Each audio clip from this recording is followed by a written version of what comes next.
ॐ श्री ब्रह्मपुराणम् अथाष्टादशाधिकशततमोऽध्यायः। अश्वत्थादितीर्थवर्णनं ब्रह्मोवाच। अश्वत्थतीर्थमाख्यातं पिप्पलं च ततः परम्। उत्तरे मन्दतीर्थं तु तत्र व्युष्टिमिति शृणु। पुरा त्वगत्स्यो भगवान् दक्षिणाशापति प्रभु। देवैस्तु प्रेरितः पूर्वं विन्ध्यस्य प्रार्थनं प्रति। स शनैर्विन्ध्यमभ्यागात् सहस्रमुनिभिर्वृतः। तमागत्य नगरश्रेष्ठं बहुवृक्षसमाकुलं। स्पर्धिनं मेरुभानुभ्यां विन्ध्यं शृङ्गशतैर्वृतः। अत्युन्नतं नगं धीरो लोपामुद्रापतिर्मुनि। कृतातिथ्यो द्विजैः सार्धं प्रशस्य च नगं पुनः।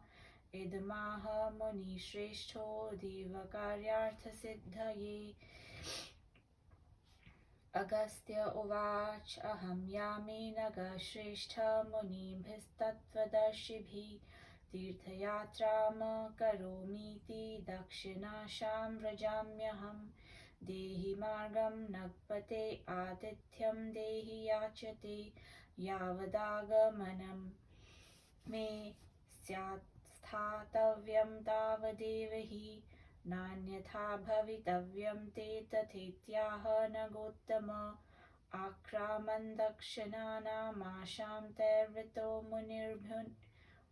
मुनिभिर्मुनि। शनैः स गौमतीमागात्स्त्रयागाय दीक्षितः। यावत् संवत्सरं सत्रं करोदृषीभिर्व्रतः। कैटभस्य सुतौ पापौ राक्षसौ धर्मकण्टकौ। अश्वत्थपिप्पलश्चेति विख्यातो त्रिदशालये।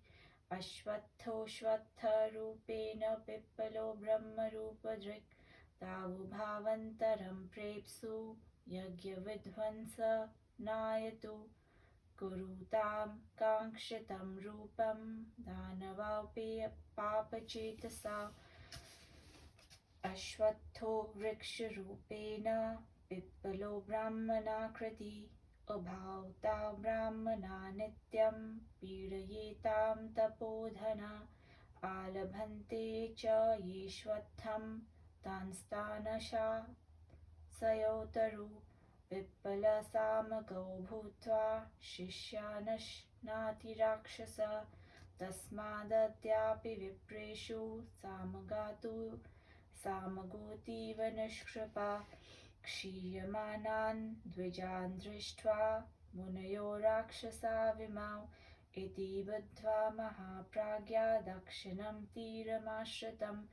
सैरिं शनैश्चरं मन्दं तपस्यन्तं धृतव्रतं। गत्वा मुनिगणा सर्वे रक्षः कर्माण्यवेदयन्। सौरिमुनिगणानाः पूर्णे तपसि मे द्विजा। राक्षसौ हम्य पूर्णे तु तस्य क्षम एव हि। पुनः प्रोचुर्मुनिगणा दास्यामस्ते तपो महत्। इत्युक्तो ब्राह्मणैः सौरी कृतमित्याहतानपि। सौरी ब्रह्मान्वेषेण प्रायादश्वत्थरूपिणं। राक्षसं ब्राह्मणो भूत्वा प्रदक्षिणमथाकरोत्। प्रदक्षिणं तु कुर्वाणं मेने ब्राह्मणमेव तं। नित्यव्रद्राक्षस पापो भक्षयामास मायया। तस्य कायं समाविश्य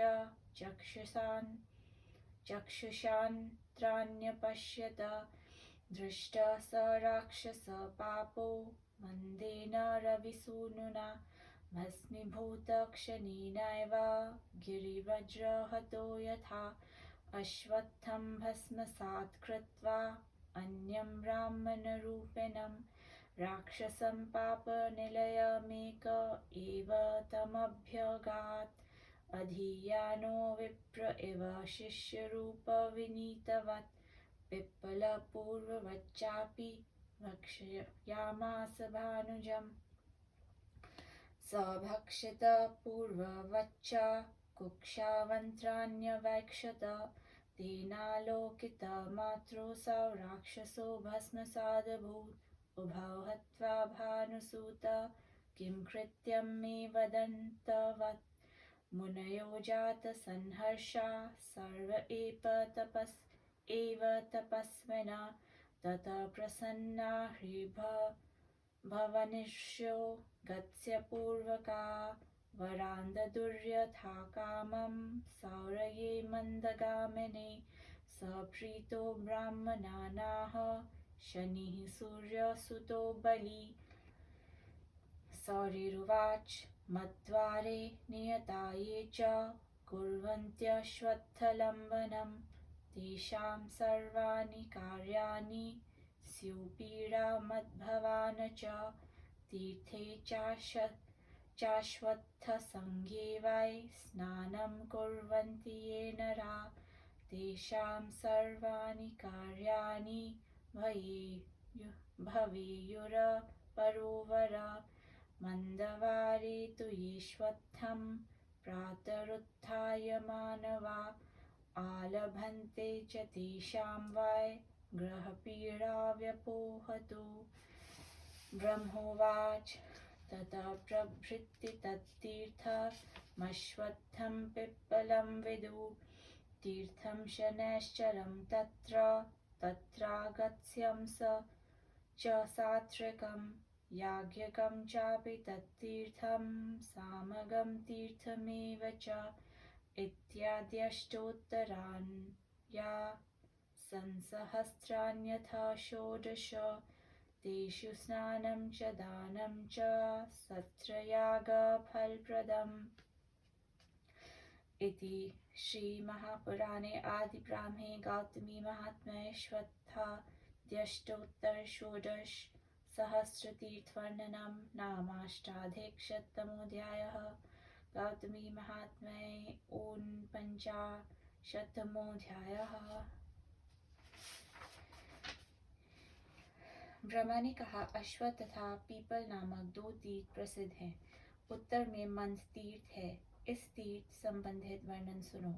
पूर्व काल में दक्षिण दिशा के पति भगवान लोपामुद्रा के पति अगस्त्य देवताओं द्वारा प्रेरित होकर सहस्र मुनियों के साथ विंध्य पर्वत के पास गए। उन्होंने वहां पहुंचकर अत्यंत उन्नत धीर मेरु एवं भानु के साथ होड़ लेने वाले सैकड़ों शिखर युक्त तथा अनेक वृक्षों से समाकुल पर्वत प्रवर विंध्य का आतिथ्य लोपामुद्रापति अगस्त्य ने स्वीकार करके देव कार्य सिद्धि के लिए उनकी प्रशंसा करते हुए मुनि ने विंध्य पर्वत से कहा।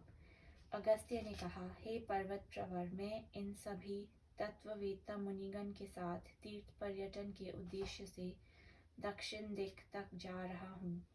तुम आतिथ्य हेतु मार्ग प्रदान करो तथा जब तक मैं वापस नहीं आता तुम एवं विद झुके ही रहना। मेरी यही इच्छा है, इसके विपरीत ना हो। विंध्याचल ने कहा, ऐसा ही होगा।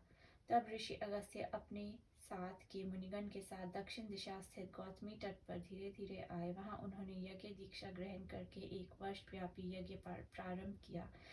उस समय कैटभ दैत्य के 2 पुत्र अश्वत्थ तथा पिप्पल नामक राक्षस, जो धर्म के लिए कंटक जैसे थे, उस यज्ञ का विध्वंस करने के लिए उद्देश्य से यज्ञ में गलती ढूंढने आए। अश्वत्थ राक्षस ने पीपल के वृक्ष का तथा पिप्पल राक्षस ने ब्राह्मण का रूप धारण किया। वे दोनों इंद्र रूप के होकर नित्य वहां के ब्राह्मणों को पीड़ित करते रहे। जो व्यक्ति उस अश्वत्थ वृक्ष को छूता वह राक्षस उसे खा जाता। पिप्पल राक्षस ने सामगायक ब्राह्मण का रूप धारण किया। वह शिष्यों को खाया करता था। उसी काल से ब्राह्मणगण में सामगायी ब्राह्मण निर्दय कहे जाते हैं। तब मुनिगण ने ब्राह्मणों की संख्या क्षीण होते देख दोनों राक्षसों को पहचाना। तत्पश्चात वे सभी लोग गौतमी के दक्षिण तट पर तपश्चरणरत व्रती सूर्यपुत्र शनि की शरण में गए। उन लोगों ने शनिदेव से प्रणामोपरांत राक्षसों द्वारा कृत गर्हित कार्य का वर्णन किया। उस गर्हित कृत को सुनकर शनिदेव ने कहा, मेरी तपस्या जब तक पूर्ण नहीं होती तब तक मैं राक्षसों का वध नहीं कर सकता। संपन्न होने पर ही राक्षसों का हनन होगा। तब ऋषि ने कहा, हम आपको अपनी विपुल तपस्या प्रदान करते हैं। ये सुनकर शनिदेव ने कहा, तब यह कार्य संपन्न हो गया, आप लोग ऐसा जान लीजिए। उसके पश्चात शनिदेव ने ब्राह्मण का वेश धारण किया और पहले अश्वत्थ वृक्ष का रूप धारण करके राक्षस के पास जाकर उस वृक्ष की प्रदक्षिणा की। प्रदक्षिणा काल में उस पापी राक्षस ने शनिदेव को रोज की तरह भोज्य बनाने जाने वाले ब्राह्मण जैसा जानकर माया द्वारा उनका भक्षण किया। रविपुत्र शनिदेव उसके उदर में गए तथा उन्होंने चक्षु खोल उसकी आंतों को देखा। देखते ही वह पापी राक्षस क्षण काल में ही भस्मीभूत हो गया। रविपुत्र शनि ने एवं एकाकी ही अश्वत्थ रूपी राक्षस का वध किया। तब वे ब्राह्मण रूपधारी पिप्पल राक्षस के पास गए। वहां उन्होंने जाकर स्वयं का प्रदर्शन विनीत अध्ययन तत्पर ब्राह्मण शिष्य के रूप में किया। पिप्पल राक्षस ने उस शिष्य का भक्षण तो किया, परंतु शनिदेव ने उसके उदर में जाकर जैसे ही उसकी आंतों को देखा वैसे ही वह भस्मीभूत हो गया। इस प्रकार सूर्यपुत्र शनिदेव ने दोनों पापी राक्षसों को क्षण मात्र में भस्मीभूत किया। तब सूर्यपुत्र ने कहा कि अब मैं आपका क्या प्रिय कार्य करूं, कहिए। ये देखकर सभी तपस्वी गण आनंदाप्लुत हुए। तब अगस्त्य प्रभृति ऋषि अत्यंत प्रसन्न होकर उन सब ने मंदगति से चले वाले सूर्यपुत्र को वांछित वर प्रदान किया। तब वे महाबली शनि भी ऋषियों से कहने लगे। शनि ने कहा, जो व्यक्ति संयतात्मा होकर शनिवार को अश्वत्थ तीर्थ में स्नान करेगा उसकी समस्त कार्य सिद्धि होगी तथा उसे कभी भी मेरी पीड़ा नहीं होगी। जो मानव अश्वत्थ तीर्थ में स्नान करेगा उसकी सभी कार्य साधित होंगे। जो व्यक्ति प्रातः उठकर शनिवार को अश्वत्थ तीर्थ में डुबकी लगाएगा उसे कभी ग्रह पीड़ा नहीं सहनी पड़ेगी। ब्रह्मा ने कहा, तभी से ये तीर्थ अश्वत्थ तीर्थ तथा पिप्पल तीर्थ के नाम से प्रख्यात हैं। इसमें शनिश्चर, अगस्त्य, सात्विक, याज्ञिक, सामग आदि 24,000 तीर्थ हैं। इन सब में स्नान दान से मनुष्य सत्रयज्ञ का फल लाभ करता है। अष्टादशाधिक शतम अध्याय समाप्त।